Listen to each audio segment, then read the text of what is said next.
بسم الله الرحمن الرحیم.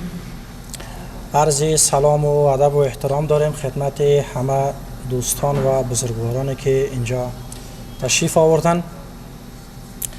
در قدم اول قبل از آغاز صحبت ها پیرامون موضوعات مربوط به دفتر تحصیلی رهبران دانش ابراز تشکری و سپاسگزاری می نمایم از تک تک دوستایی که اینجا شرف حضور رساندن.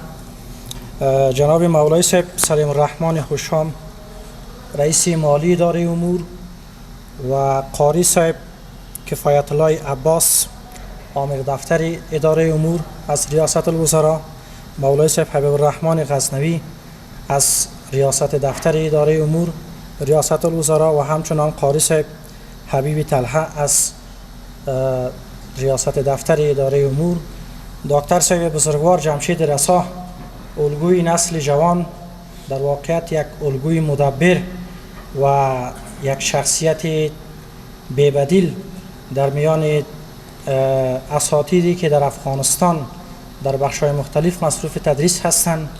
به همین شکل دوستا و بزرگواران دیگر، افغانیار صاحب بزرگوار، آقای صاحب نعیم قرلق از همکاران و بزرگواران، رئیس دانشگاه پیشگام جنرال صاحب عبدالواسع شاروال صاحب، به همین شکل بقیه دوستا و بزرگوارایی که اینجا شرف حضور رساندن ابراز تشکر و سپاسگزاری می نمایم. یک دنیا سپاس. بحث خود آغاز میکنیم. بسیار کوتاه از موضوع معرفی دفتر رهبران دانش، از مدت زمان فعالیتشان و تا اکنون چی فعالیت و چی دستاوردهایی را تا اکنون در بخش آموزشی و تحصیلی در سطح افغانستان، کشورهای آسیایی و کشورهای اروپایی و خود دارند. شرکت تحصیلی رهبران دانش با ابتکار یک تیم متحد و متخصص در تابستان سال 1400 تأسیس شد، با یک تیم پر انرژی و همچنان با یک تیم مدبر، با یک تیم متخصص و فعال در حوزه تحصیلی و تعلیمی تأسیس شد و شروع به فعالیت کرد.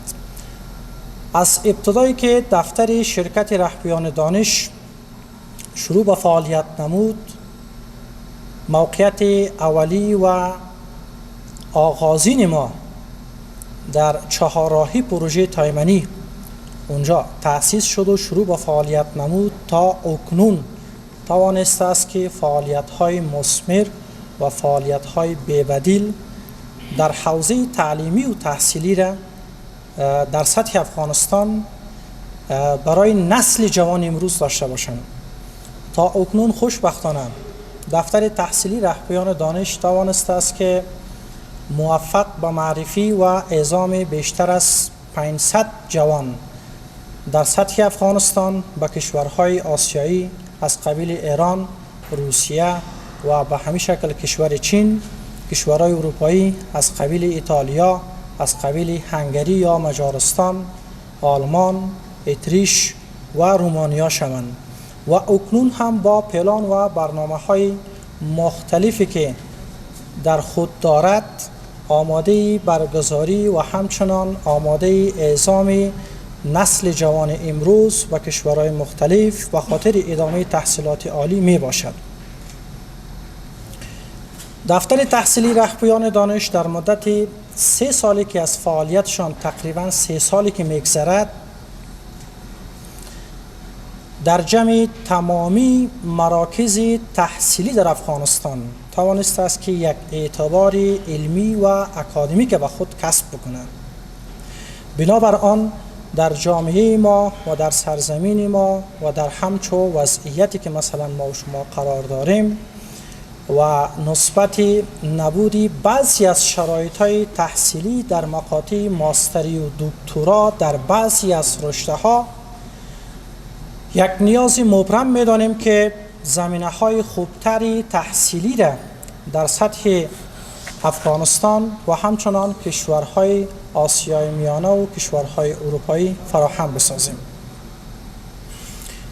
باز هم به عنوان کلام آخر ابراز سپاس و تشکری میکنم از تمامی دوستان و بزرگوارانی که قدم رنجه فرمودند، تشریف آوردند. واقعا خیلی لطف و بزرگی کردن. یک دنیا سپاس. به دلیل کمبودی وقت و نبودی وقت دکتر صاحب بزرگوار خیلی لطف کردن. امروز کلاس های درسی خود دیگه گذاشتن به روزهای بعدی که صحتشان هم خوب نیست، ما را مدیون خود ساختن و به همین شکل بعضی از دوستای که اینجا شرف حضور رساندن، جناب رئیس با دوستای که اینجا تشریف آوردن، نسبت نبودی وقت و کمبودی وقت بسیار کوتاه خواستیم که با معرفی و بیوگرافی کوتاه تأسیس شرکت و فعالیت شرکت از ابتدا تا فعلا و برنامه های شرکت برای آینده برای دوستا یک توضیحات و معلومات ارائه بکنیم. یک دنیا سپاس. خداوند شما را در پناه خود داشته باشه. صحبت ها را میگذاریم به جناب رئیس، دکتر صاحب، شخصیت های بزرگی اینجا تشریف دارن. بخیر و به سلامت باشین. ممنون از شما. تشکر.